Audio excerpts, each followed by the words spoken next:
अरे ये कपड़े प्रेस हो जाएंगे क्या? हो जाएंगे। भाऊजी आप यहाँ? अरे कौन बाबूजी? अरे किसका बाबूजी? अरे आप कैसी मजाक कर रहे हैं? मैं आपका बेटा हूँ और आप मुझे नहीं पहचान रहे? कौन बेटा? किसका बेटा? मैं आपको नहीं जानता। प्रेस कराइए और जाइए। बाबूजी अगर मुझसे कोई गलती हो गई तो प्लीज मुझे माफ कर दीजिए, लेकिन ऐसे तो मत करिए, मैं आपका बेटा हूँ।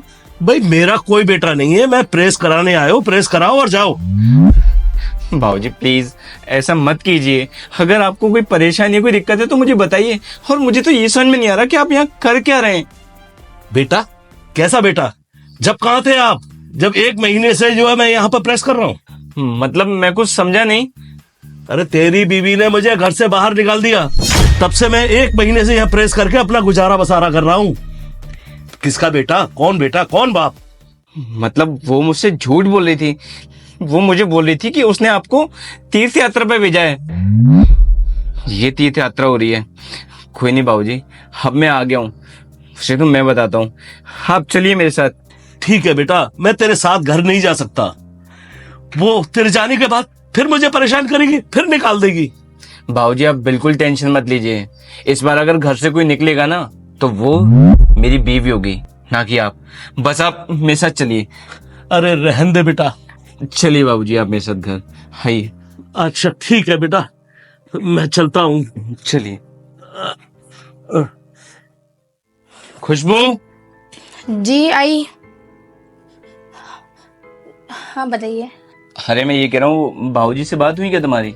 हाँ हुई ना बात उनसे मेरी। अच्छा क्या बोल रहे थे? वो ये बोल रहे थे कि मैं बिल्कुल ठीक हूँ, तुम दोनों मेरी टेंशन बिल्कुल मत लेना।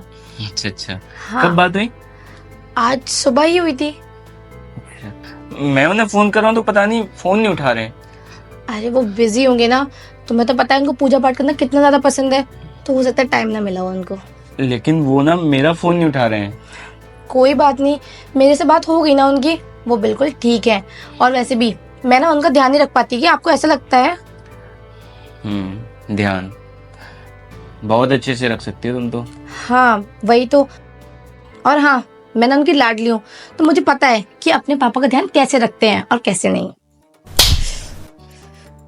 कितना झूठ बोलोगी? क्या क्या हुआ? आपने मुझे थप्पड़ क्यों मारा? थप्पड़ क्यों मारा? मन तो कर रहा है तुम्हें बेल्टों से मारूं। क्या बोल रही हो? बाबूजी को तुमने तीर्थ यात्रा में भेजा है, उनका ख्याल रखती हो, उनकी लाडली बहू। अरे शर्म आनी चाहिए तुम्हें। क्या हुआ? मैं कुछ समझ नहीं पा रही। समझ नहीं पा रही? 1 मिनट रुक जाओ, बाबूजी को बुला लेता हूँ तीर्थ यात्रा से। बाबूजी ये आ गई तुम्हारी तीर्थ यात्रा से। तुमने मेरे बाबूजी को उनके घर से बाहर निकाल दिया। यही हो तुम लाडली बहू? यही ध्यान रख रही हो मेरे बाबूजी का? अरे शर्म आनी चाहिए तुम्हें। अगर इसी जगह तुम्हारे पापा होते तो क्या तुम उनके साथ भी ये सलूक करती? या फिर यही सलूक तुम्हारी भाभी तुम्हारे पिता के साथ करे तो तुम्हें कैसा लगेगा? सचिन जी मुझे माफ कर दीजिए। माफ? और वो भी तुम्हें? तुम्हें पता है मैंने शादी के लिए मना कर दिया था, लेकिन मेरे बाबूजी ने जिद की थी कि लड़की बहुत अच्छी है, संस्कारी है, इस घर में सबको जोड़ के रखेगी, सबका ख्याल रखेगी। लेकिन ये ख्याल रख रही हो तुम, ये जोड़ रही हो परिवार को मेरे। अरे मेरे घर में है ही कौन? मैं और मेरे बाबूजी। मैं तो ज्यादातर बिजनेस के सिलसिले में बाहर ही रहता हूं, लेकिन तुमसे मेरे अकेले बाबूजी का ख्याल नहीं रखा क्या? तुमने उन्हें घर से निकाल दिया और मुझसे बोल रही थी कि मैंने उन्हें तीर्थ यात्रा पे भेजा है, उन्हें भजन करने का बहुत मन करता है, तो मैं उनकी लाडली बहू हूं ना, मुझे भी उनकी खुशी का ख्याल रखना पड़ता है। ये खुशी दे रही हो तुम मेरे बाबूजी को? माफ कर दीजिए सचिन। माफ? और वो भी तुम्हें? बिल्कुल नहीं। मैं तुम्हें सीधे डाइवोर्स दूंगा, क्योंकि जो मेरे बाबूजी का ख्याल नहीं रख सकती ना, उसे इस घर में रहने का भी कोई हक नहीं है। बस सत्येंद्र जी मुझे डाइवोर्स मत दीजिए। I am so sorry. Sorry की कोई जरूरत ही नहीं है, क्योंकि तुमने जो किया है ना वो गलती नहीं, पाप है।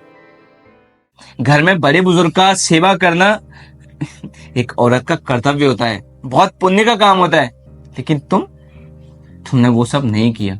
अब बस मुझे कुछ नहीं सुनना, निकल जाओ मेरे घर से।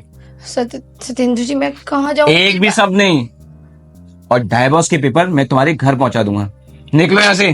पर नहीं नहीं बेटा, इस बार इसे माफ कर देना बेटा। भाऊजी इसने जो गलती की है ना वो माफी के लायक नहीं है। इसकी सजा यही है कि ये अब इस घर में एक पल भी नहीं रुकेगी। सत्येंद्र जी प्लीज मुझे माफ कर दीजिए। Get out.